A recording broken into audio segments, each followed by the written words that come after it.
한국 경영인 포럼하고 경제인 포럼하고 좀 이름 좀 혼돈스럽기는 합니다만 아마 잘 이해했습니다. 제가 임기 대표 회장님, 박희영 대표 회장님, 김원기 공동대 총회님을 비롯해서 여기 이끌어주신 분들 오해 진심으로 감사드리고요. 오늘 이기 회장으로 취임한 우리 장재현 박사님 리더십을 응원하면서 기대를 하겠습니다. 요즘 국회의원 아무 데도 안 불러주는데 정말 한국 경영인 포럼 정말 훌륭하신 분들 이렇게 불러주셔가지고 말할 기회를 주셔서 감사드리고요. 최근 부동산 가격을 비롯해서 저희들 정부에서 지금 진행하고 있는 소득주도 신장 그리고 주 52시간 여러 가지 현안과 관련해서 국민들께서 현장에서 이렇게 미스매치가 발생해서 많은 국민들께서 많이 실소리하고 계시다고 듣고 있고요. 어제 김동연 경제부총리, 이재용 장관께서 추석 전에 주택 문제를, 부동산 문제를 잘 해결할 수 있도록 대안을 내겠다고 그런 발표를 하신 것으로 알고 있습니다. 그래서 오늘 여러 경제신문에서 저에게도 기획재정위원회 상임위 활동하고 있기 때문에 저한테 많은 기자들이 전화가 왔던데요. 도대체 저걸 어떻게 잡을 수 있느냐, 어떻게 하면 이 현안들을 해결할 수 있는 이런 질문성 기자 질의들이 많이 왔었습니다만 제가 아둔한지는 몰라도 제 기억에 부동산 문제, 특히 주택 가격과 관련해서 제대로 먹힌 정책이 노태우 대통령 때 200만 호 공급을 통해서 주택시장 안정시킨 이후에 주택정책을 제대로 한 역대 정부 한 적도 없는 것으로 알고 있습니다. 제가 내각에 있었던 내각에 있을 때 참여정부에서도 8차례, 11차례 부동산 대책을 발표를 했지만 국민들 기대에 부응하지 못했고 지금 저희도 8.3 정치를 했습니다. 나는 지금 현장에서 지금 이런 상황이 있습니다. 어쨌든 경제 상황과 관련해서 특히도 우리 경제인 모임이기 때문에 여러분들께서 국정을 책임지고 있는 정부 여당의 국회의원으로서 송구스럽다는 말씀드리고요. 저희 많이 부족하지만 전문가들 지휘를 보고 국민의 여론을 잘 받아들여서 주택시장이 좀 안정화될 수 있도록 그렇게 노력하겠다는 말씀으로 인사를 나름합니다. 장재현 박사께서 아마 제가 국회의원 된 지 2년이 넘어도 전혀 주목도 받지는 못하고 얼마 전에 더불어민주당 당대표 경선에서 예비경선에 탈락하고 이렇게 하니까 굉장히 안타까워서 아마 정말 국민들한테 좀 인사할 수 있는 기회를 주신 것 같습니다. 너무 감사드립니다. 그리고 제가 비록 당대표 경선에는 고전에 오르지는 못하고 탈락을 했지만 더욱 널리 절작 항마하면서 백이만상으로 차근차근 준비하도록 그렇게 하겠습니다. 제가 선거에 처음 해가지고 어느 선거가 별로 없었습니다. 마을 이장은 처음 나갔으면 되고 군수도 첫 번째, 두 번째 잘 됐는데 국회의원은 제가 5번째 만에 도지사는 3번째 만에 되게 됐습니다. 그래서 당 최고위원 2000년에 제가 한 적이 있는데요. 12년이 지났는데 당대표에 제가 진입을 하지 못했습니다. 어쨌든 당원과 국민을 선택한 지도부를 중심으로 국정을 책임지고 있는 여당이만큼 정말 최대한 노력을 해서 우리 민생이 안정되고 국민들의 삶이 조금이라도 좀 나아질 수 있도록 노력을 하겠습니다. 제 소개에는 여기 좀 써놓은 대로입니다. 이 사진은 작년에 제가 독일 다시 한번 가서 독일의 전직 홍독 당시에 한스 모드로 독일 총리하고 버니즈 총리를 만나러 가서 유명한 브란덴부르크 앞에서 그냥 기념으로 한번 찍자는 사진입니다.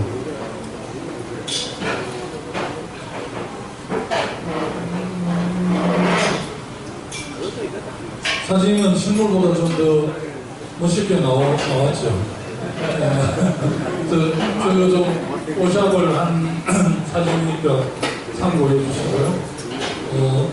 이 밑에 써 있습니다만, 불안빈 한불균, 어느 게시판에 나오는 이야기를 중국 청나라의 립상산이라는 유명한 학자가 좀 변형해서 쓴 말입니다. 민은 불안빈요, 한불균이다. 백성은 가난한 것에 노하기보다는 불공정한 것이 있는데 이런 뜻입니다. 여기 있는 교인들 대충 기억하실 건데요. 제가 고등학교 다닐 때쯤에 생표라는 종합월간지가 있었어요. 거기에 보면 중간쯤 보면 기다로 내는 기다로 도사스는 이런 장이 있는데 거기서 제가 고등학교 2학년 때 저걸 보고 요즘 말로 필이 꽂혀가지고 제 정치적 자원명을 삼고 있는데요. 제가 저 정치적 자원명을 삼고 있으면서 그렇게 활동을 해왔는데 실제 우리 사회를 보다 공정하고 정의로운 나라를 만드는데 제가 얼마나 치열하게 살았는가를 좀 돌아보면 부끄럽게 짝이 없습니다. 그래도 군수도지사 장관 직국회의를 하면서 그런 제 정치적 자원명을 반영하면 주변 사람들과 잘 협의하고 또 어깨 걸고 이렇게 좀 실현해 보려고 노력했습니다. 국민의 기대에는 많이 못 미쳤고요. 그래서 사실은 존재감이 별로 없습니다. 우리 장 박사가 그걸 결정해주고 저를 모시고 있는 것 결과를 해서 말씀드리고요. 오늘 말씀드리고 싶은 것은 그렇습니다. 제가 2012년 대통합민주신당 대통령 경선에 참여를 했습니다. 여기 있는 분들 아무도 기억하고 계시지 않겠지만 제가 2010년에 경남에서 도시락 당선이 됐는데요. 그때 야권으로 부산경남 울산대구경북에서 지방자치 역사에 처음으로 야권 도지사가 당선이 됐기 때문에 제가 굉장히 주목을 받았습니다. 그때 충남에는 안희정 지사, 인천은 송영길 시장, 강원도는 이광재 지사, 경남은 김두관 이렇게 당선이 돼서 제가 굉장히 주목을 받아서 4년 동안 경남도정을 정말 열심히 잘해야 되는데 2년만 하고 중간에 대통합민주신당 대선경선에 참여하면서 도지사를 중도 사퇴를 했습니다. 그래서 도지사를 중도 사퇴하고 대선에 경선을 했기 때문에 제가 도지사를 돌아갈 수가 없죠, 당연히. 그 당시 이제 김문수 지사님은 도지사직을 가지고 한나라당 당대표 경선에 나와서 박근혜 후보에게 떨어져서 도정으로 돌아가게 됐고, 저는 문재인 후보한테 떨어져서 돌아갈 자리가 없죠. 당연히 사직을 하고 되는 그래서 제가 놀고 있는데 한국의 어떤 대학이나 지방자치 연구소에서 저를 와서 이렇게 좀 연구원을 하라든지 아니면 개민교수를 하라는데 아무 데도 없더라고요. 한국에서 떨어졌다고 그러면 아무도 알아주지 않던데 독일에서는 좀 사람들 주로 아시더만 독일은 정책 연구자 재단이 잘 돼 있습니다. 150년이 넘는 역사를 가진 독일 상임입니다. 3인당 정책 연구재단, 에버트 재단이라고 있는데, 거기서 제가 초청을 받아서 독일 베를린 사회에 3개월 연수를 했어요. 그래서, 제가 나이는 많지 않지만, 2013년이니까 5년 전입니다. 제가 그 나이에 독일에 학위를 따고 왔는데, 유럽을 보고 듣고 좀 느끼고 싶어 독일에 갔었어요. 그래서 또 저를 초대한 에버트 재단에서 예를 들어서 스페인 몽골어하고 또 스웨덴, 영국의 패비안협회라든지 브뤼셀에 있는 EU 본부 이런 데를 굉장히 많이 저를 보내줬습니다. 제3세계 지도자 양성 프로그램인데요. 그래서 독일 정부에서 특히 또 독일의 3인당 정책 연구재단, 에버트 재단에서는 저를 13개월 동안 먹여주고 재워주고 너무 많은 독일에 여행을 시켰기 때문에 적게는 한 2억, 많게는 2억도 더 되는 돈을 저한테 투자하는 셈입니다. 그래서 제가 신독파가 되려고 하고 있습니다. 그래서 독일에서 13개월 있으면서 보고 듣고 하는 걸 좀 말씀드리려고 제가 이 자리에 왔고요. 제가 이제 많은 경력이 있는데 제가 학교 학교를 졸업하고 고향에 돌아와서 마을 이장을 했는데 저 마을 이장이 지금 제가 노지사하고 내각의 국무위원을 하고 지금 국회에 와 있기 때문에 트리플 크라운을 달성했다고 다른 경력들을 굉장히 많이 이렇게 띄워주시는데 제 스스로도 그렇고 일반 국민 대중들이 가장 제 경력 중에서 주목하고 있는 경력이 마을 이장 경력이거든요. 제가 사는 동네는 150호 정도 되는 자연마을, 굉장히 큰 마을이었습니다. 근데 제가 학교만 졸업하고 고향 온 지 몇 년 안 됐는데 어떻게 마을 이장이 당선될 수 있었겠습니까? 저를 보고 아마 우리 동네 주민들이 마을 이장을 뽑았던 게 아니고 보통 시골에서는 아버지하고 할아버지가 마을에서 인심을 잃지 않으면 선대적인 이장이 되기도 합니다. 우리 의원님 계시지만 우리 시골에서 어떨 경우는 저분이 도의원감이 아닌데 도의원이 되는 경우도 때로 있어요. 그래서 자세히 보면 그 문의된 사람 영향이 좀 떨어지는데 왜 됐을까? 곰곰이 따져보니까 아버지, 할아버지 되고 굉장히 선대도 우리 지역에서 잘 살았어요. 수도권에서는 사실은 상대 시골 잘 모르잖아요. 그러니까 시골은 정말 숟가락에 몇 개인지를 할 정도로 이웃집을 잘 안다고요. 그리고 선대가 어떻게 살아왔는지 잘 알기 때문에 그런 케이스 비슷하게 제가 이장 형용된다고 신고로 되었습니다. 신고로 됐는데 11년 전인가 이장과 군수라는 영화가 나왔는데요. 그때 유명한, 지금 유명해졌죠. 사성은 유해진 씨가 그 주인공으로 나왔는데 어쨌든 그 영화가 그때 히트를 하지는 못했는데 저를 모델로 해서 그랬다. 그 대사 중에 보신 분이 계신지는 모르겠습니다. 나이 드신 이장이 맨 사무소 회의하고 돌아오다가 이 언덕에 물려들어 돌아왔어요. 그러니까 새로운 이장을 선출해야 되는데 이장이 좋은 소리를 못 듣습니다. 우리 의원님이나 저희들 다 마찬가지인데 국회의원들이나 시장군청장이 아무리 열심히 해도 이 시민들, 주민을 기대치를 못 미치기 때문에 굉장히 욕을 많이 듣잖아요. 그래서 이 지역분들의 평균 수명을 보면 종교인이 가장 오래 살고 두 번째 정치인이라고 그러는데 정치인 욕을 많이 해서 오래 사는 게 아닌가 저는 그렇게 이해를 합니다. 어쨌든 이장도 욕을 많이 먹거든요, 마을에서. 그래서 잘 안 하려고 그럽니다. 그러니까 그 동네에서 원로 한 분이 동네 청년들하고 모아놓고 뭐라고 그러냐면 어떤 식으로 마을 이장하다가 군수하다가 장난하는 사람도 있는데 마을 이장이 어때서 안 한다는 건 이렇게 호통을 치죠. 그래서 유해진이가 유해진 군수고 사성이가 마을 이장이 뽑힙니다. 사성하고 유해진은 아마 초등학교 동기처럼 그렇게 되어 있습니다. 그런데 저도 이 영화가 개봉했을 때 초청받아 갔는데 한 60%는 제 이야기더라고요. 물론 영화에서는 극적으로 한 표 차로 군수에 당선되는 건 모르지만 실제는 그렇지 않은데 어쨌든 각색을 위해서 그래서 이 장을 내가 주목하는 이유는 마을 주민과 행정을 연결하는 고리지 축구로 보면 링크 역할을 하는데 저는 그때 10년 뒤에 군수를 하겠다 이런 생각을 한 건 아니고 그때는 지방자치도 없었고 다만 제가 마을에 신세를 많이 졌으니까 젊은 친구가 기농을 해서 농민운동하고 지역사회 운동하면서 마을 이장으로서 조금들 좀 열심히 대변하고 싶은 그런 순수한 마음으로 했는데 지금 가장 중요한 경력이 될 줄은 저도 잘 몰랐습니다. 제가 최근에 당대표 경선에 떨어지고 조금 마음이 우울해서 이 드라마를 하나 보는 게 있는데 초안지라고 혹시 아십니까? 소나라와 한나라 유명한 소평, 항구하고 유방하고 싸운 초안전쟁의 초안지 옛날 KBS에서 89작으로 방영한 게 있는데 제가 다운을 받아가지고 지금 다니면서 1시간 이상 거리에 이렇게 보고 하면 이 소평, 항구하고 유방이 싸우면서 최종적으로는 항구도 유방이 승리를 합니다. 근데 유방이 사실은 폐행이라는 마을의 맑은 달 출신이거든요. 그리고 그 사람이 정장 출신입니다. 그래서 중국의 오랫동안 역사학계에서 이 한국의 유방이 마을 이장 출신이냐 역장 출신이냐 논쟁이 굉장히 있었어요. 중국 역사학계에서.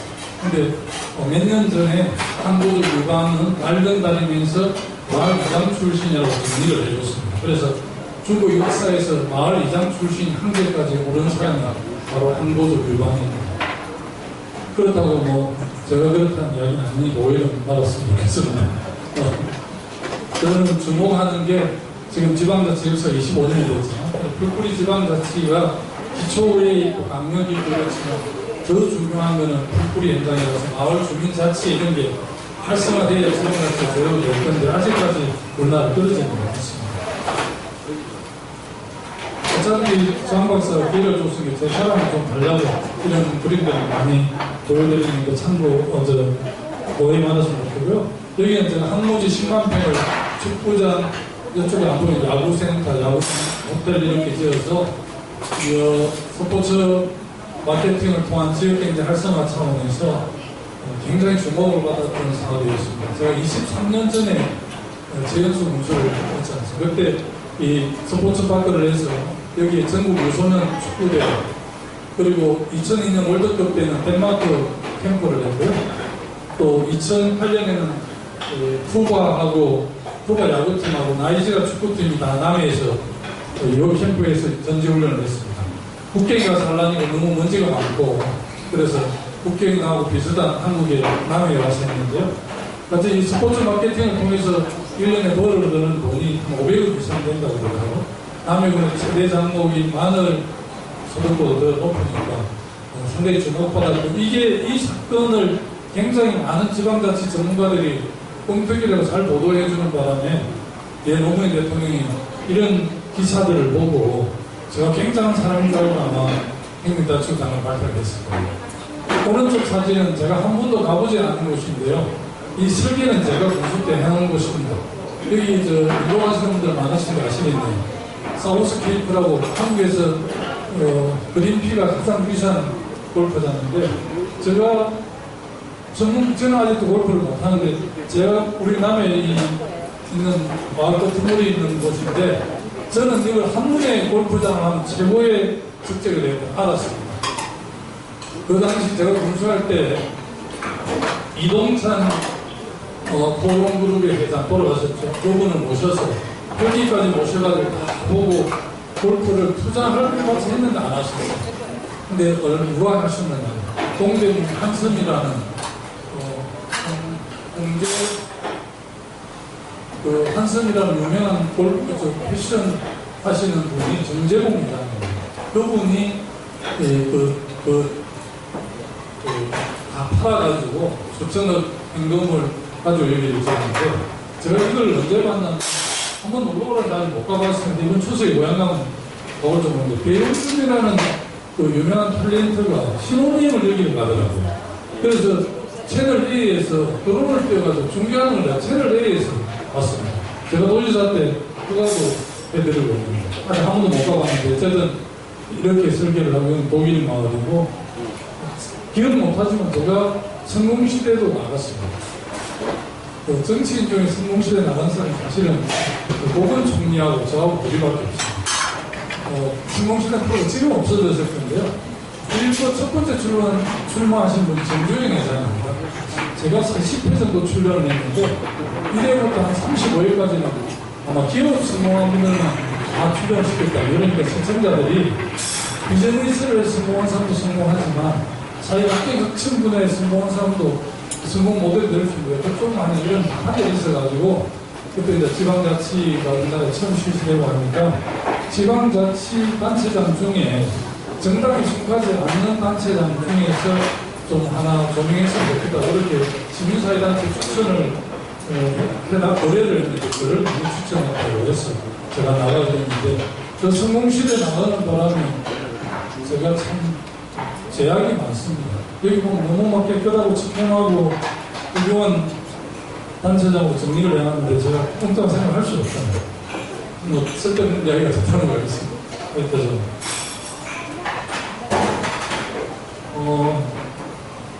이 장면은 2003년에 제가 노무현 대통령부터 행정단체부 장관 행장 받는 장면이고요. 여기 모범총리 계시고 이분이 재앙식이라고 행자부의 행사국대인데 저번까지 민주시장을 하고 행자부 창하다고 그만두신 거예요. 아마 노무현 대통령께서 저를 행정자치부 장관으로 선택한 이유는 참여정부의 12대 국정과제 중에서 국가은행발전, 지방분권 이런 과제들이 중요한 과제 중에 하나였습니다. 그런데 행정자치부는 과거에 내무부, 막강한 내무부하고 총무처가 합한 부처였습니다. 김대중 정부 때 정부 조직부를 조편해서 그렇게 되었는데, 그래서 김대중 대통령 5년 동안 4명의 행정자치부 장관이 있었고, 노무현 정부에 제가 첫 번째로 임명을 받았기 때문에 저는 행정자치부 장관은 5대 장관이었는데, 시골 군수를 그 막강한 행정자치부 장관을 시킨다니까 우리 국민들도 놀라고요. 보건총리님께서 엄청 놀랐다고 그랬습니다. 그래서 보건총리님이 뭐 저하고 억가 심정이 있어서 김정은 군수가 장관되는 걸 반대했겠습니다. 그런 게 아니고 그 어마어마한 행정자치부를 맡아서 살림을 잘 할 수 있을까? 시골 군수는 옛날에 내무부의 말단 가장이 가는 자리입니다. 그러니까 굉장히 우려를 표했대요. 근데 노무현 대통령이 제가 그냥 김정은 아는 사람으로 지켜봤는데 잘 살면서 밀어붙였어요. 지금 국회의장이 되는 문희상 의장 작년에 식사를 했는데 식사하는 중간에 혼자는 내가 고백할 게 있다 이런 표현을 하면서 약간 옛날 이야기를 한다면서 혼자는 장관 되는데 나도 실제 반대했어. 그때는 문희상 국회의장 비서실장이었거든요. 그런데 제가 행정자 19명 장관 평가에서 여기 아무도 기억하고 안 계시죠? 19명 장관 평가에서 1등을 했습니다. 참여정부 초대. 그래서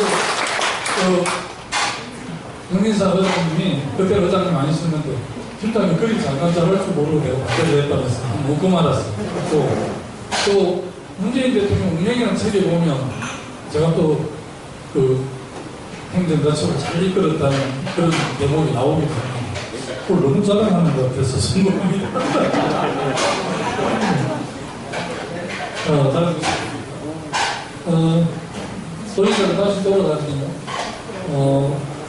지금 이제 지방자치 25년 역사에서 어쨌든 2010년은 제가 처음이었고요. 이번 2018년은 경남의 김경수 도지사, 부산의 오고돈 시장, 울산의 손철호 시장 이렇게 해서 부산에 있는 부산 한꺼번에 민주당 후보가 3사람이 됐습니다. 그래서 이제 어떻게 보면 2010년에 제가 도끼를 한 2번 찍었고 그 전에는 또 노무현 대통령이 몇 번 찍었고 이번에 10번 찍어서 넘어갔는데 어쨌든 지역주의를 극복했다는 굉장히 큰 의미가 있고 저는 한국 정치의 선진화를 가로막는 가장 큰 장애 요인 지금까지는 사실은 저는 지역 백전주의라고 생각합니다. 지역주의라고 생각합니다. 지금은 많이 넓어졌습니다만 또 김대중 대통령으로 주택 대통령 교체가 되면서 또 그게 많이 완화가 됐습니다. 이제는 사람 보고 정책 보고 비전을 보고 시장을 주고 청장을 뽑아드리는 게 맞지. 아니 뭐 농문이라고 고향이 같다고 해병대 동기라고 연대 동문이라고 채워주는 게 많이 되겠는데 아니지 않습니까? 어쨌든 제가 경남에 처음으로 약근 도지사가 돼서 아까 도지사를 4년밖에 있는데 2년 만에 준비도 안 한 사람이 대선을 나가서 그것도 자기 당에 후보도 안 되고 했으니 얼마나 믿겠습니까? 그래서 6년 동안 경남을 방문할 때마다 도민들한테 사죄를 합니다. 350만 도민들한테 제가 상처를 드렸기 때문에. 그리고 이번 8명 민주당 대표 개인성 여론조사를 보니까 부산, 경남, 울산에는 그래도 저로서는 참 고맙게 생각하는데 부산, 경남, 울산에서는 8명 당대표 후보들이 압도적으로 이기더라고요. 26% 나왔는데 그래도 경남은 19%, 울산, 부산은 더 높게 나왔어요. 왜 경남이 낮게 나올 겁니까? 도지사 도망간 것에 대해서 아직도 국민들이 용서를 안 하는 분들이 굉장히 많으십니다. 그래서 지금도 가면 사과부터 합니다. 특강을 가든 방문을 하든.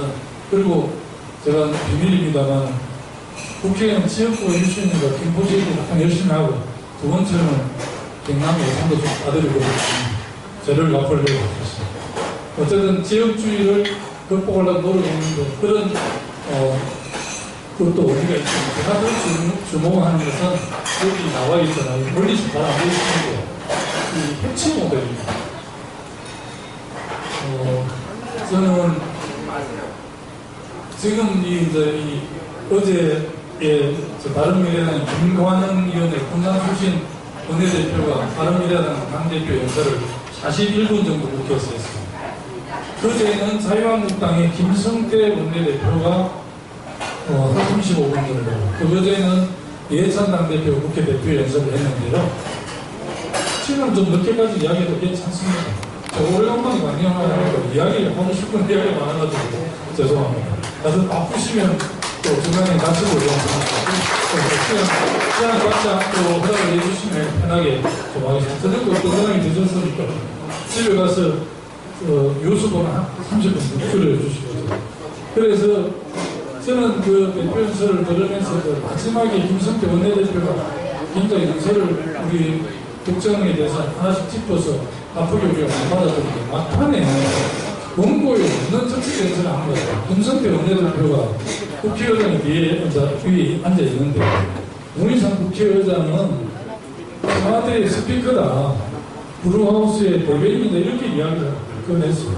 제가 아는 문희상 의장님도 굉장히 입법부의 수장으로서 굉장히 자부심 있으신 분이고 그렇게 살아오신 분인데, 김성태 원내대표가 그렇게 한 이유를 뒤에 기자들이 물어보니까 4.27 판문점 선언에 대해서 야당이 협조를 해서 동의를 해주면 좋겠다는 발언이 청와대를 대변했다고 김성태 원내대표 인식을 한 것 같습니다.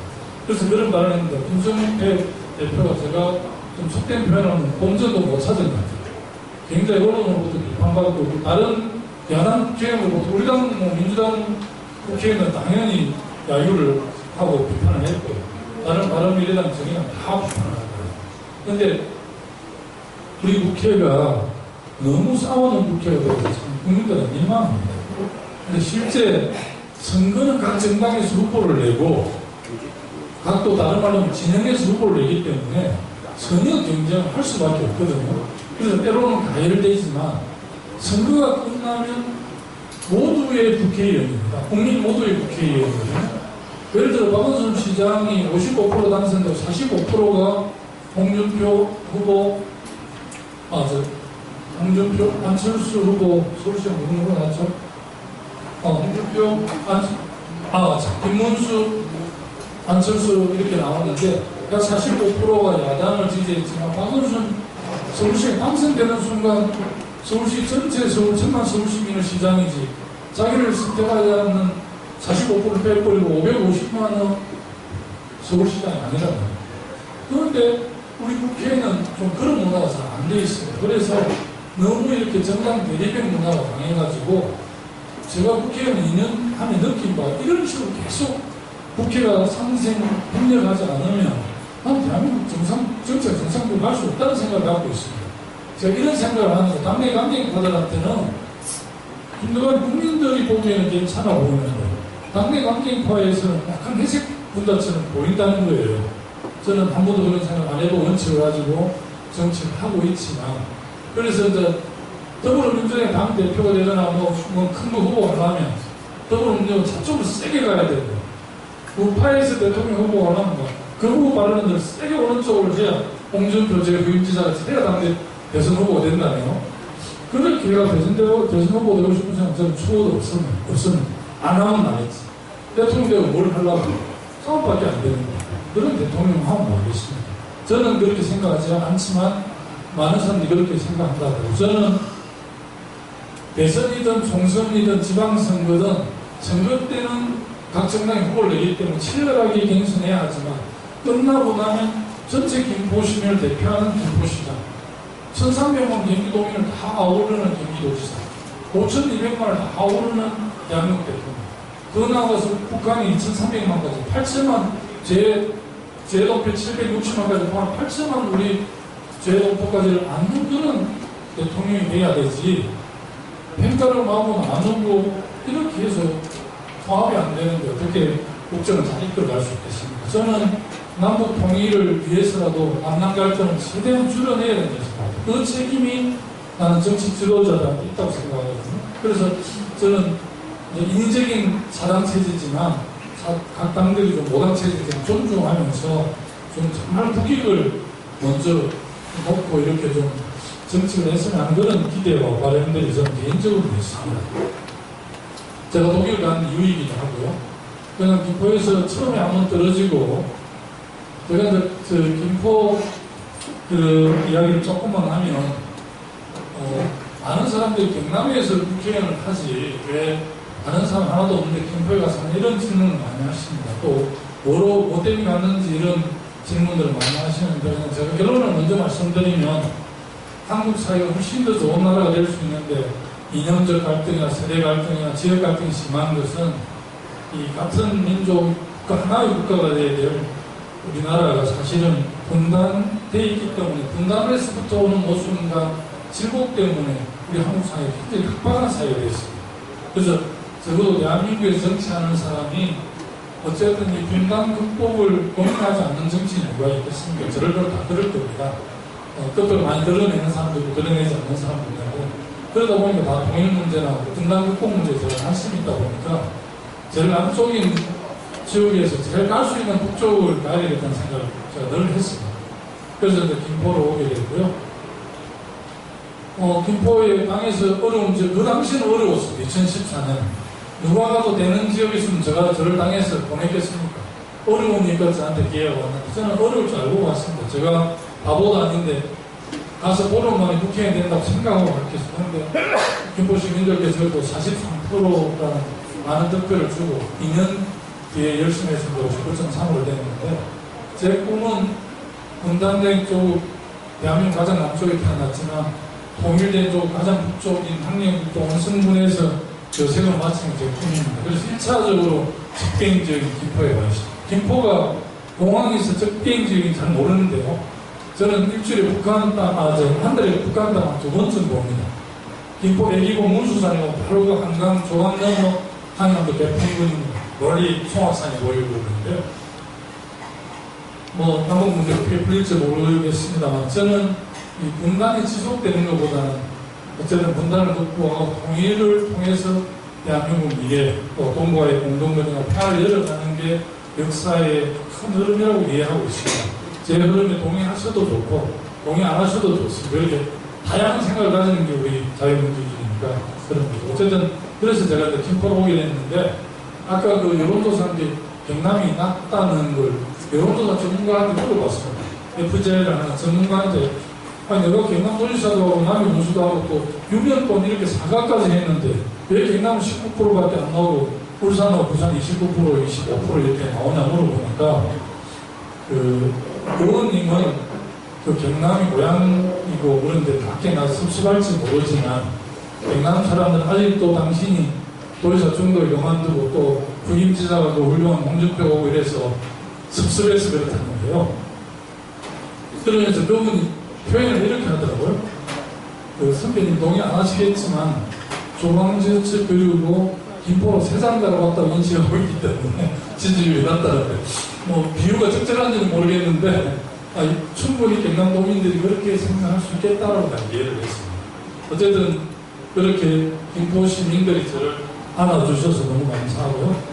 요즘 제일 많이 듣는 이야기가 도대체 김포의 지역 행사에 왜 안 오냐는 이야기를 너무 많이 듣는데 김포가 돈을 꼭꼭 보셔야 되거든요. 지역 행사가 너무 많습니다. 국회의원을 그렇게 죽일 놈, 저죽일 놈 하면 이거 죽겠다는 거 오라는 행사를 어떻게 많아요? 죽겠습니다. 아주.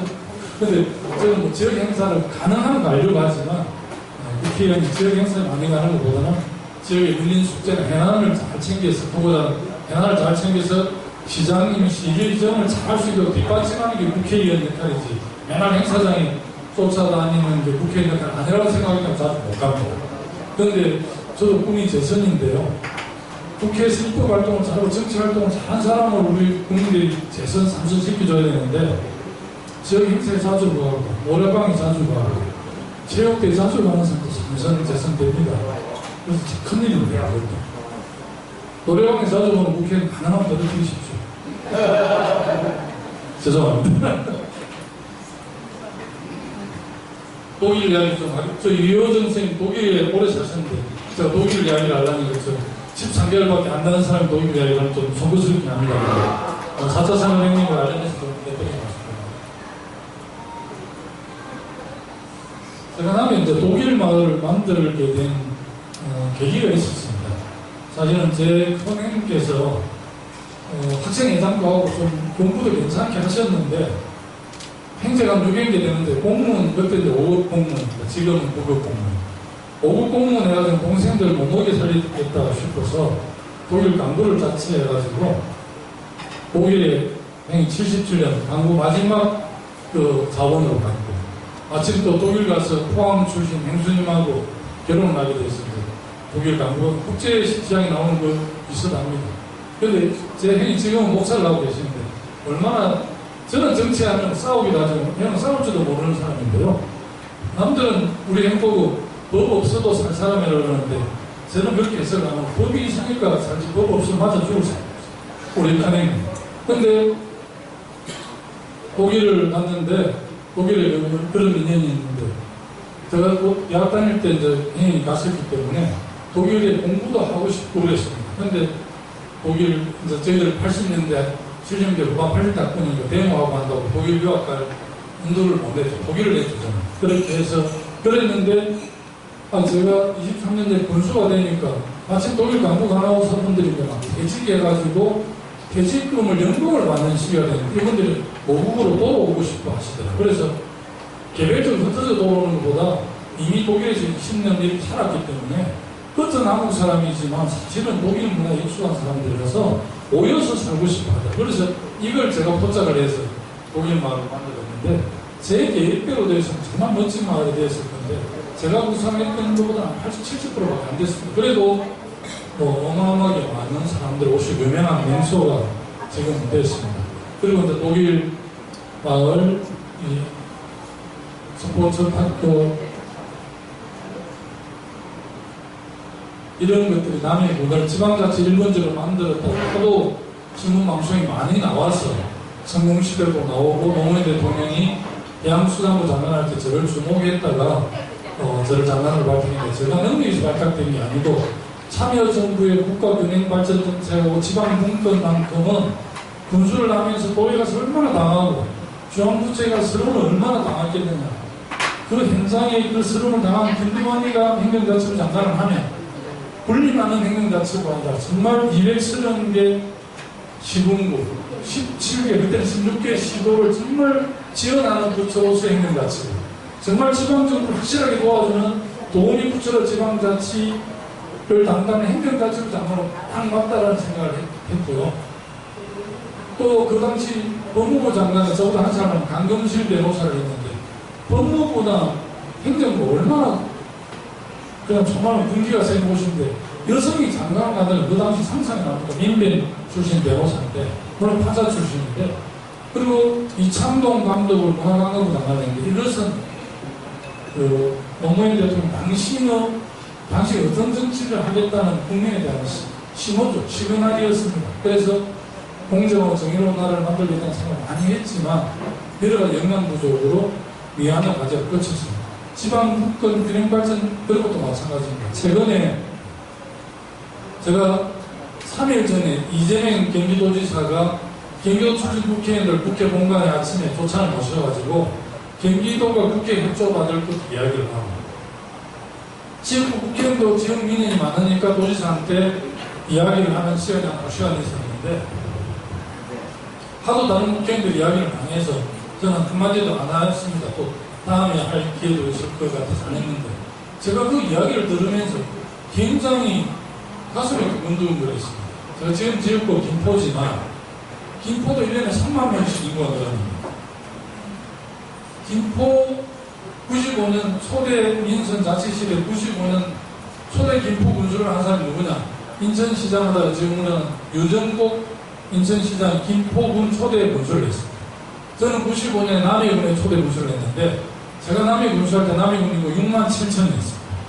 23년이 지났는데 지금 4만 6천입니다. 김포시가 유정복사 초대 군수가 7만 8천이었는데 지금 43만 원. 이 수도권 집중이 근데 지금 주택시장이 부족해서 가격이 오르기 때문에 이해찬 총리가 주택 공급을 늘리겠다고 하면서 어제 박은순 서울시장 만났더라고요. 그런데 지금 방송 자막에 보니까 그린벨트 해제를 좀 전향적으로 해달라는 메시지를 전달했다는 거예요. 그린벨트가 이제 아무래도 그 가격이 싸기 때문에 매입을 하기 쉽겠죠. 그린벨트 아니면 할 데가 없죠. 그래서 아마 했는데 나는 이재명 지사하고 간담회를 하면서 수도권의 도로분이 뭐 이런 것도 너무 많아요. 그리고 규제 안 나가는 것도 지방에서 반발을 하니까 규제 합리화 이런 이름으로 이제 토론을 많이 하는데 수도권이 지금 2,500만입니다. 인구 절반이 사는데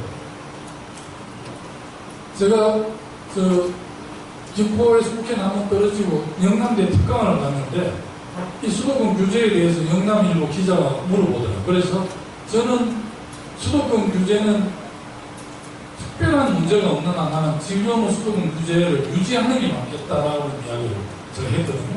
왜 그러냐? 참여정부 때 그 수도를 세종시로 옮긴다 하니까 야당에서 수도권 공동화라고 그렇게 했는데 제가 한때 존경했던 이재호 위원께서도 굉장히 그 많은 반발을 했습니다. 그런데 지금 한번 보십시오. 서울이 갖고 있는 참 매력이 있잖아요. 서울의 정보, 여기 다 고급 인력, 정보, 사람 돈이 서울에 있는데 수도를 뭐 정치행정 수도를 세종으로 옮긴다 해서 서울이 공동화 되겠습니까? 서울은 경제수도, 세종은 행정수도, 부산은 해양특별 수도, 광주는 문화도시, 대전은 연구수도, R&D 수도, 인천은 뭐 물류수도. 대한민국 수도가 서울에만 있으라는 법이 없는데 이해찬 총리가 이제 그렇게 어제 이야기를 공공기관 123개를 이전한다니까 당장 지금 막 반발을 하더라고요. 정말 그리 안 해줬으면 좋겠습니다. 지방으로 가니까 뭐 교육 문제고 조금 이런 이야기를 하는데 난 그게 절대 동의하지 않습니다. 그리고 공공기관이 얼마나 보수가 좋습니까? 신의 직장이라고 하잖아요. 제 이야기에 동의하실지 모르지만 좀 이야기가 옆으로 할게요. 조금 이야기를 해볼게요. 경기도 개발공사 1년에 발주하는 건 10조 정도 될 겁니다. 지금 대한민국의 공공기관이 전체 한 500개 되거든요. 정말 모르는 작은 공기업이나 작은 이런 공기관들이 많이 있습니다. 그런데 저는 공공기관을 이렇게 많이 두는 게 많이 들어요. 중앙정부에서 공공기관 공기업을 많이 가지니까 17개 시도에도 경기개발공사, 경남개발공사, 뭐 발전연구원 이렇게 수도를 합니다. 경기도가 한 5, 7개. 제가 도시할 때 경남도 한 20개 정도 됩니다. 그런데 이게 시도가 하니까 시군구도 배워가지고 또 시군구에도 도시개발공사 무슨 시설관리공사 이사장 해가지고 이렇게 합니다. 우리 기재위에 있습니다. 기재부 공무원들이 정말 뛰어난 사람들 많습니다. 그래서 이 사람들이 공무원 30년하다가 퇴직하면 기재부 산하 공공기관에 또 3년 이사장, 사임 이사 이렇게 합니다. 국민의 돈을 30년 먹었고 국민들이 그 공무원 연금 절반을 국민 세금을 못해줘서 연금 만기는 300만, 적게는 200만 이상 또 받는데 또 무슨 3년짜리 연봉 8시 되는 차를 또 주냐고요. 저는 옳지 않다고 생각합니다. 공공기관 대대적인 없애는 계획을 예를 들면 이렇습니다. 65만 평 산단을 만드는데 민간 대원 아닌데 어쨌든 뭐 다른 건설사에 맡기면 4천억 가지고 1년 8개월에 만드는 걸 뭐 내가 ALH로 찍지는 않겠습니다. 공기업에서 맡으면 1년 6개월에 해낼 수 있는 걸 민간기업은 7년, 많게는 8년, 9년 걸립니다. 전혀 생산성이 없습니다. 제가 볼 때는. 제가 현장으로도 잘 아는 정치인 중에 한 사람인데요. 그럼 차라리 민간기업이 65년 산단을 1년 8개월 만에 완성하고 분양을 해서 공장에 돌아가게 하고 그 회사가 돈을 벌면 그게 많은 이익이 발생하면 그게 세금을 부과해서 그 세금을 국고를 가지고 또 공공사업을 하거나 어쨌든 소득재분배 이런 데 활용을 하면 되지.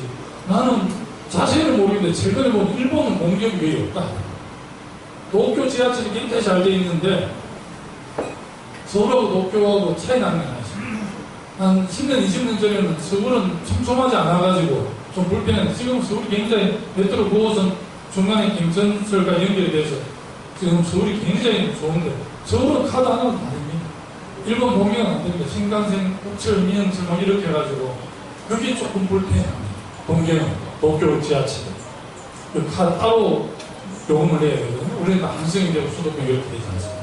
근데 일본은 공기업이 없다고 들었습니다. 전혀 없는 데는 확인을 좀 해봐야 되는데, 그래서 지금 오히려 민간에 해서 일자리를 줘야 되는데 전부 공기업이 어마어마하게 일을 하는 거죠. 자, 노량진에 공무원 2만 명, 3만 명 뽑는데 30만 명 공시족들이 청년실 100만 중에 절반이 공무원 하겠다. 이거 전혀 위해가 없습니다. 공무원은 어떤 사람들이 공무원입니까? 여기 다 기업하시는 분들인데 우리 사회의 생산 주체들이 생산해 놓은 재화를 관리 운영하는 사람들이 공무원입니다. 그래서 머리 좋은 사람들이 공무원 할 게 아니라 마음씨가 고운 사람, 그리고 근면 성실하고 주민들을, 시민을 섭외했다는 그런 마음가짐이 있는 사람들이 공무원하게 있습니다. 그리고 공무원이 옛날에는 공무원 급여가 작았기 때문에 신분을 61세, 63세, 59세까지 보장해 준 겁니다. 삼성이나 대기업의 임원들 63세까지 보장, 61세까지 보장해 줍니까? 40대 말도 다 나가야 됩니다. 그래서 원칙은 연봉이 많으면 신분 보장이 안 되는 게 많아요. 공무원처럼 신분이 보장이 되면 급여가 낮아야 됩니다. 근데 지금 우리 공무원들은 비교를 합니다. 무슨 코스피에 상장되어 있는 기업 비교해서 공무원 월급이 작다는데 전혀 그렇지 않습니다. 우리 공무원 월급 원치 않습니다. 공무원 도사 월급도 영국 이런 데보다 많습니다. 근데 이제 지금 공무원을 늘린다는 야당이 반대를 하는데 저는 소방이나 경찰이나 꼭 필요한 공무원은 좀 늘려야 되지만 나는 좀 더 효율성을 높여서 공무원 숫자를 늘리는 게 바람직한가는 잘 모르겠어요. 내가 직접 행정장을 안 하고 있기 때문에 그걸 생각을 못 해봤는데, 그래서 이런 부분들을 고쳐 나가면 한국 사회가 훨씬 더 좋은 사회가 될 수 있지 않을까. 그 역할을 내가 울고 나지만 그건 제보가 하는 소리입니다. 정치권은 저희들이 해야 될 몫입니다. 오히려 비즈니스 하는 환경을 잘 만들어서 드릴지도 가능하고요. 독일에서는 노사관이 어떻습니까? 저는 적대적이지 않습니다. 네덜란드도 바세나르 협약입니까? 노사민정이 대타협을 해서 노조도 양보하고 기업 사용자도 양보하고 해서 그야말로 갈등을 줄였잖아요. 한국은 지금 이런 식으로 계속 나가면 저는 미래 없다고 봅니다. 현대자동차 예를 들어보게요. 현대자동차에서 정규직 앞바퀴를 만드는 사람은 정규직입니다. 2.5m 뒤에서 뒷바퀴를 달고 가는 사람은 파견 근로자 내지는 협력업체에서 나와 있다. 동일 시험, 동일 노동을 하는데 현대자동차 정규직은 8,900만 원 정도로 뒷바퀴 똑같은 일을 하는 사람은 3,500만 원 받고 이런 사회 정상적으로 갈 수 있는 사회 아닙니다. 저는 갈 수 없다고 봐요. 민주노총 사람들이 들으면 우리가 8,900만 원 산업도 많이 하고 야근도 많이 하고 해서 받는 것이 그렇지 않다라고 하지만 저는 바람직하지 않다고 보고요. 어떤 노동운동하는 사람들이 비정규직이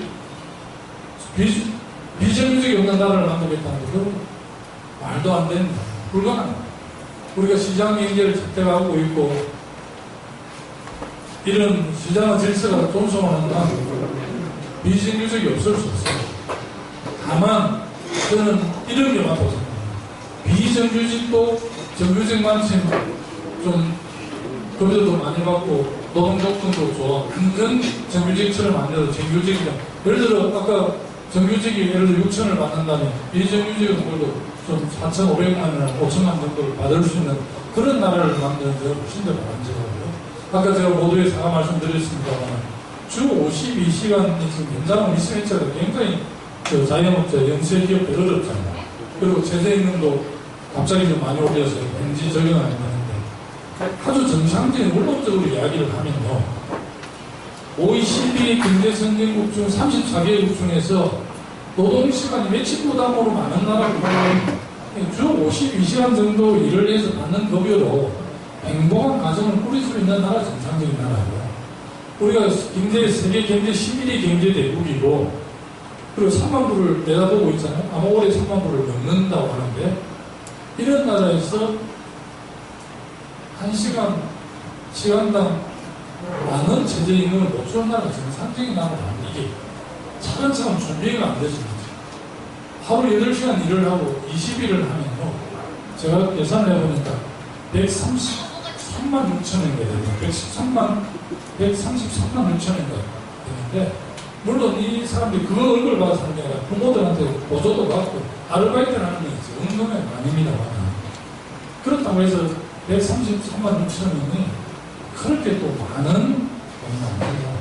그래서 지금 이제 영세기업이나 사연업자들 언론이 있지만 이건 다른 방식으로 이제 해소를 하되, 최저임금 만 원은 정치권 다 약속한 사항이에요. 그런데 어쨌든 대선 끝나고 나니까 잘 안 지켜진 건데, 저는 이제 그렇게 노동개혁과 동시에 노동개혁과 우리 재벌들을 그런 재벌들이 하는 저희 갑질 이런 걸 동시에 개혁을 해야만이 한국 사회가 좀 더 나은 사회로 갈 수 있다, 저는 그렇게 생각합니다. 그 목도 저는 정치권의 목이라고 생각하고요. 독일이 현재 제조업이 강한 나라고 경제 규모도 세계 4위고 어마어마하게 4차 산업도 선도하고 있는 나라인데, 독일이 저런 나라가 될 수 있었던 것은 사실은 독일 기업만 잘해서 그런 겁니다.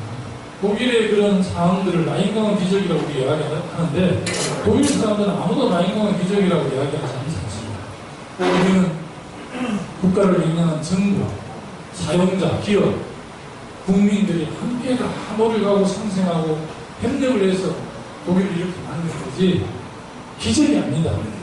그렇게 이야기합니다. 그리고 독일이 저렇게 잘 된 데는 있어서는 어쨌든 제도와 시스템을 만드는 독일의 역대 총리들의, 캔슬러들의 리더십이 굉장히 발휘됐습니다. 초대 대통령, 초대 총리가 아데나우어입니다. 그리고 두 번째가 에르하르트, 라인강, 독일 경제, 소위 사회적 시장이 조정자본주의를 기획한 에르하르트, 쭉 역대 총리들, 빌리 브란트부터 슈레더부터, 콜, 이런 역대 독일 총리들이 그 총리를 하는 동안 그 시대와 역사가 요구하는 책무와 시대 정신에 충실했어요. 그래서 독일의 뛰어난 정치적 리더십이 독일 경제를 서포트한 겁니다. 이게 한국은 정치권에서 계속 경제 발전을 발목을 잡는다고 그렇게 지적을 하잖아요. 약간은 엄살기도 있는 때도 가끔은 있었지만 대체적으로 그 견해에 나는 동의합니다. 그래서 그 독일이 이 정부로서 착한 역할을 하고, 기업은 기업대로 역할을 하고, 독일은 대기업과 중소기업이 갑질이 전혀 성립될 수 없잖아요. 독일의 폭스바겐이나 BMW 지금 사고 쳤지만 벤츠 이런 회사들이 답이 아닙니다. 벤츠 회사의 특수 부품을 공급하는 강소기업, 히든 챔피언이 오히려 답입니다. 그런데 히든 챔피언이, 작은 히든 챔피언이 폭스바겐, 벤츠 본사에 갑질할 수 있겠습니까? 벤츠를 만들려면 벤츠에 공급하는 부품, 그 회사밖에 못 만든 부품을 납품 안 받으면 벤츠가 조립이 안 되는데 성립이 안 되잖아요. 근데 우리는 현대자동차 만드는 부품을 A 회사, B 회사, C 회사 누구한테 음식으로 레시피 좀 다 만들어내기 때문에 관계없는 거죠. 그래서 그 본사에서 지어 짜잖아. 저 부품 1차 밴드를 얼마나 남기는지 보고 정말 치꾸리만 그것만 굶어 죽지 않을 만큼 하지 않습니다. 그래서 한국 대기업하고 해보면은 1차 밴드, 2차 밴드 회사들이 성공하지도 못하고 망하지도 않은 이런 생태계거든요.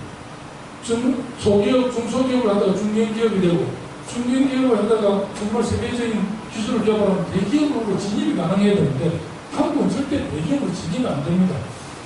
공진그룹, 또 우리 STX, 조선 이런 쪽이 대기업으로 진입을 하는 순간 대기업에 올라간 사람들이 대기업에 올라간 사다리를 거기서 차버렸거든요. 사다리를 못 올라가는 거죠. 이 사다리를 만들어주는 역할도 역시 정치권의 몫이라고 생각합니다. 우리 미술관들이 다음 나중 볼 때 자꾸 마치라고 하면 재미가 없는 거예요.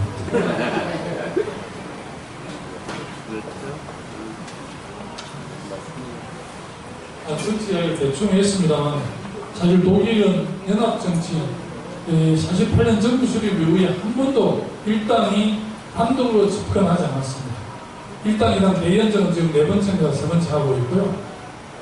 정부 구성될 때마다 일당이나 3당, 4당 이런 쪽하고 연정을 합니다. 그리고 독일 국민들이 기민당이든 3인당이든 가만히 상을 주지 않습니다.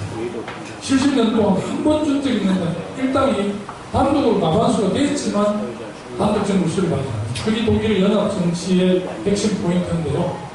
이제 독일의 기민당은 여기 45년 창당하고 아데나우 테무골랭이라고 할 걸 지금 이쪽이에요. 이 장면은 나중에 써요. 이쪽은 일리버란트 슈미트 슈레드 이런 사람들이 만든 독일 사회민주당 SPD CDU. 근데 1863년 창당됐다는 게 좀 신기하잖아요. 제가 독일에 2013년에 독일에 1년 연수를 했는데 그때가 바로 3인당 창당 150주년이었습니다. 라이프치히에서 창당 150주년 행사를 하는데 상대당인 메르켈이 축하하러 왔어요. 그리고 프랑스의 대통령도 축하하러 왔었어요. 홀란드 대통령이 왔는데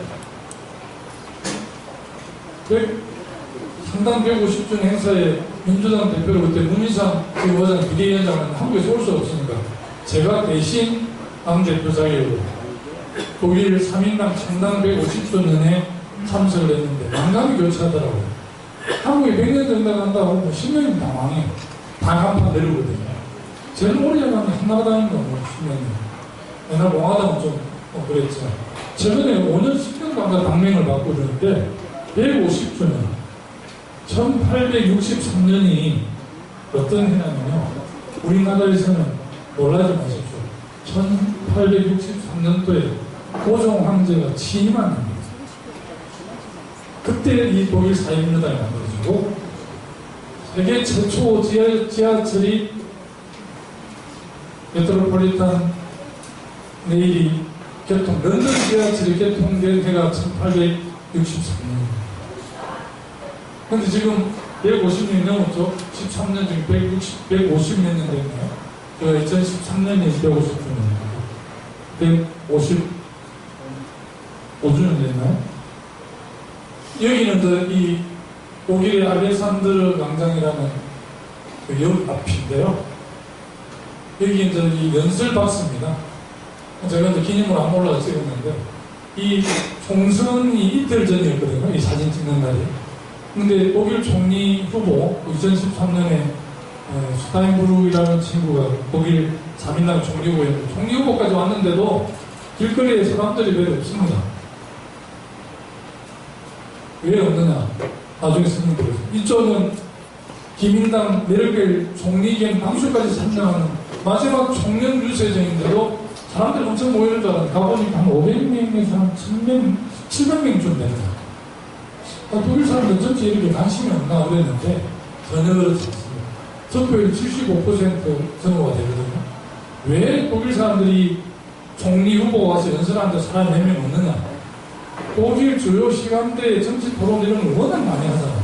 우리같이 뭐 정치 토론 이런 거 새벽에 가 꼬지않기 이런 게 아니라 주요 한금 시간대에 워낙 그런 거 많은데 독일 사람들이 평소에 3인당, 기민당, 좌파당, 녹색당 이런 당의 정강정책을 너무 잘 아는 겁니다. 그래 굳이 이게 나오지 않고 녹색당은 길거리에서 팜프렛 나눠주는 사람 몇이 있습니다. 그런 것처럼 정치가 안정이 되어 있는데 우리하고는 너무 다르죠. 근데 독일은 지금 이쪽에 지금 나와 있습니다만 4년 전에 올해는 작년에 그랬습니다. 그래서 지금 일당인 기사김 유니온하고 여기 3인당하고 대연정 그때도 대연정 이때 안 하려고 했는데 3인당이 독일만 이렇게 선택을 해서 안 할 수 없어요. 이렇게 하고 4년 전에 이랬어요. 근데 우리나라도 저는 이제 연합 정치를 해야 된다고 생각합니다. 저는 이제 불쫄기차게 좀 특강도 그렇게 합니다. 앞으로 그렇게 할 생각이고요. 또 하나는 빨리 하겠습니다. 우리는 대통령 시도지사 바뀌거나 시장주구청장 바뀌면 전임자들 하는 걸 안 하려고 좀 챙겨요. 또 못된 참모들이 앞에 시장하는데 그냥 폐기하고 새롭게 하시죠 이렇게 논의하는데 또 기가 얇은 당선자들이 그래 앞에 그걸 깔아놓은 게 내대로 한다고 사고를 많이 했어요. 근데 이제 지방자치역사 25년이 돼서 지금은 앞에 시장군수구청의 시도지사들 중에 잘하는 걸 선기해서 마무리해주는 사람들 훨씬 더 유권자들, 시민들이 존중과 인정을 하기 시작을 했습니다. 정책 선계의 문화가 서서히 생겨납니다. 근데 이제 전임자가 했던 일 중에서 정말 정책 방향이 완전히 잘못됐거나 예산을 방만하게 운영하면 당연히 손절매를 내서 바꾸는 게 맞지만 잘한 정책까지 개선 안 하는 게 굉장히 문제죠. 코끼리 빌리 브란트의 사진인데요. 빌리 브란트가 69년에 집권을 해서 제일 먼저 방문한 나라가 폴란드 바르샤브의 유태인 희생자 모형 게토에서 무릎을 꿇는 이 사진 많이 본 기억이 안 납니까? 우리 일본 대사관, 중학교에 있는 일본 대사관 앞에 우리 위안부 할머니들과 상이 일본 사죄하러 갈 때 이 사진을 많이 하는데, 일본이 잘 사는 나라지만 지도국가가 안 되는 이유가 2차 세계대전에 대한 자기 반성이 많은 것 때문에, 그건 지금도 끊임없이 유태인 학살에 대해서 전 세계 이민들에 의해서 사죄를 하지 않습니까? 이 빌리 브란트가 유태인 바르샤브에 가서 이 무릎을 꿇는데 전 세계가 깜짝 놀랐죠. 이 사진을 실으면서 유럽의 주요 언론들이 뭐라고 다 이야기했느냐. 진정으로 무릎을 꿇어야 될 사람들 대신해서 무릎을 꿇지 않아도 될 사람이 무릎을 꿇을 때 이렇게 이제 표현을 했습니다. 이 이야기는 또 다른 언론에서는 무릎을 꿇은 그런 빌리 브란트 한 사람이지만 독일 전체 국민을 부쩍 일어섰다라는 표현을 했는데, 빌리 브란트는 히틀러 폭정에 저항을 하면서 정치 1급 수배가 되는 망명을 했습니다. 스웨덴하고 노르웨이. 그래 한국 내실 단수를 했기 때문에 히틀러 정권을 만행에 대해서 개인적인 책임은 전혀 없습니다. 그러나 독일 정부를 대표하는 수반이었기 때문에 독일의 국가를 대신해서 사죄를 하고 있습니다. 그런데 지금 메르켈은 지금도 사죄하고 그럽니다. 유태인들에 대해서. 그런데 이 빌리 브란트 정책이 아덴하고 철저히 친서방 정책을 했죠. 빌리 브란트는 동방 정책을 내서 소위 소련과 동구 사이적 교류와 협력을 합니다. 이 71년 동안 김대중 대통령이 90만% 떨어지는 거예요. 김대중 대통령이 4대 강국 보장이 한 한반도 평화, 지금 북경 육자회담 같은 걸 71년대 주장했는데, 거의 누구는 빌리 브란트의 동방 정책을 김대중 대통령이 모방을 했다는데, 김대중 대통령하고 내가 볼 때 빌리 브란트는 생각을 비슷하게 공유하고 있었던 것 같습니다. 동쪽과 서쪽에 살았지만 난 그렇게 이해를 하고, 정말 이 강의를 오래가면 하는데 정리가 잡으면 그냥 쭉쭉 넘어갈게요. 미안합니다. 그리고 동방정책을 빌리 브란트 3인당이 했는데 정권이 바뀌어서 한때는 우리같이 퍼주기 해가지고 굉장히 논란이 있었는데 폴이 3인당보다 더 공독을 많이 지원했습니다. 그래서 공독이 무너졌다. 공독에서 민주운동을 하다가 공독신문에 후속이 됐다고 신문이 나면 그걸 뭘 의미하냐. 서독정부 보고 정치범 돈 갖고 사과라는 거예요. 그래서 베를린에서 다리가 나왔는데요. 그 다리에서 공독에서 민주운동하는 정치범 물러받고 가방을 큰 가방 몇 개 줍니다. 여기 다 이제 돈인데 돈으로 민주인사를 샀죠. 어쨌든 그렇게 해서 동방정책이 더 심화가 돼서 89년에 베를린 장벽이 무너지고 90년 역사적인 통일이 됩니다. 그래서 이 정책 선계가 그렇게 중요하다는 거고요. 또 독일도 한때 굉장히 경제 어려울 때도 있었습니다. 슈레더 정권. 그래서 슈레더 총리가 한 유명한 기업 정책을 우리 교육인들이 잘 이해하고 계시는 유명한 하르츠 계획입니다. 그 하르츠 계획의 핵심은 노동시장을 좀 더 유연하게 하는 겁니다. 고용과 해고를 좀 더 유연하게 하고 연금을 축소하는 거니까 3인당의 주요 기반이 우리 같은 민주노총, 한국노총 이랬는데 당연히 다음날 선거에 떨어졌죠. 슈레더가 떨어지고 나서 그 선거에서 국민당이 일당이 됐는데 그래서 메르켈이 집권했어요. 그래서 메르켈이 지금 13년째 하고 있는데 메르켈이 뛰어난 게 집권하자마자 슈레더를 극찬했어요. 슈레더의 하르츠 계획을 동경하고 그것을 개성하겠다. 슈레더의 하르츠 계획을 메르켈이 개성에서 발전시킴으로 해서 유럽의 경제 위기를 극복하고 지금 독일이 전 세계에서 가장 잘 나가는 나라가 됐어요. 그래서 제가 강조하는 게 야당과 누가 협치하고 연합 정치하는 거고 정치를 개성에 승계하는 우리 정치적 리더십이 확고해질 때 이 4차 산업 기반 이런 게 생기는 거거든요. 여기 지난번 시멘스를 방문해서 그런데 4차 산업 표에 보면 경쟁력 보십시오. 독일이 전기차를 앞서가고 있습니다.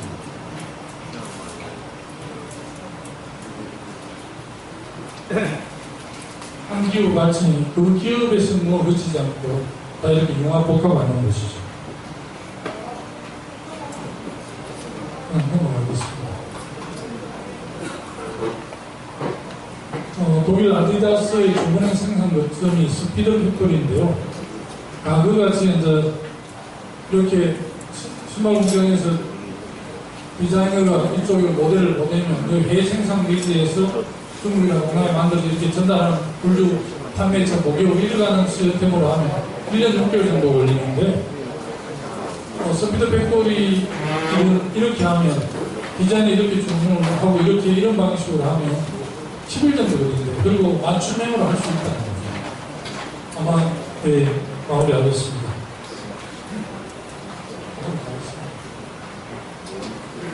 이게 유명한 고베의 그림인데요. 또 딥드림이라는 시스템을 하려면 이렇게 이런 사진이 고베의 작품 원사수 유명한 작품 중에 이렇게 변한 이게 다 이제 새로운 플랫폼 사업인 것 같습니다.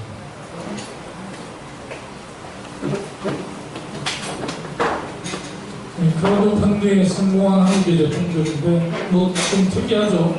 줄넘기 해수하면 이렇게 그리고 지각장애면 하는 거, 이 기로마로 기로변하는 무슨 행정풀이 또 직장인들 많이 앉아서 생활하는 이런 제품들이 아마 새로 성공한 제품들인 것 같고요. 세계경제포럼이 선정한 10대 유망 기술이 이런 것 같은데 한번 주목을 한번 해보셨으면 좋겠습니다. 하여튼 제가 정치 영역에 있어서 독일의 정치 정당이나 지도자들처럼 기업들이 기업하기 좋은 환경을 만드는 데 있어서 제도나 법적 시스템을 만드는 게 저희들이 제가 엔지니어는 아니라서 여러분들의 그런 부분에서 특별하게 제가 드릴 말씀 없었고 제가 오래간만에 대중들 앞에 있으니까 좀 긴장되기도 하고 좀 두서가 없었습니다만 저는 우리 한 사회가 보다 나은 사회로 가는 데 있어서는 저는 정치 경제를 규정하는 제도와 시스템을 바꾸는 핵심하는 게 굉장히 중요하고 또 하나는 아무리 좋은 제도와 시스템이 하더라도 그것을 운영하는 지도자들, 책임자, 리더십이 없으면 저는 우리 사회가 보다 나은 사회가 갈 수 없다는 측면에서 우리 정치권이 지금은 비판도 받고 제도 역할을 못하지만 한국이 미래 4차 산업에 있어서의 지금 중국이 유럽 엄청 앞서가고 우리가 뒤쳐져 있습니다. 여기에 앞설 수 있도록 노력하겠다는 우리가 행정, 법적, 제도적, 입법 이런 걸 잘하겠다는 말씀드리고요. 오늘 기가코리아의 권호석 회장이 와 계신데 제가 지난번에 한번 분당의 판교 밸리에 방문을 해서 회사를 나왔습니다. 저는 그쪽에 전문성이 없는 사람이라서 정확하게 인식을 100% 하지는 못했습니다. 숫자 도메인이라는 새로운 플랫폼 사업을 통해서 아마 세계적인 기업이 될 수 있겠다는 생각을 저는 들었는데 오히려 한국의 전문가들은 잘 몰라주시고 중국에서는 지금 권호석 회장님은 그냥 납치해 가려고 하는데 저는 우리 국정원에서 권호석 회장님을 좀 엄호를 해야 될 상황인데 전혀 그쪽은 모르는 것 같아서 저도 대상의 국회의원으로 좀 너무 책임감을 갖습니다. 어쨌든 대한민국 미래는 기업을 하시는 여러분들 손에 달려있다고 생각합니다. 저희들은 정치권은 여러분들 하는 일에 뒷받침하고 신분하는 역할을 충실하겠다는 말씀으로 우선은 제 강의 마무리하겠습니다. 끝까지 경청해 주셔서 감사합니다.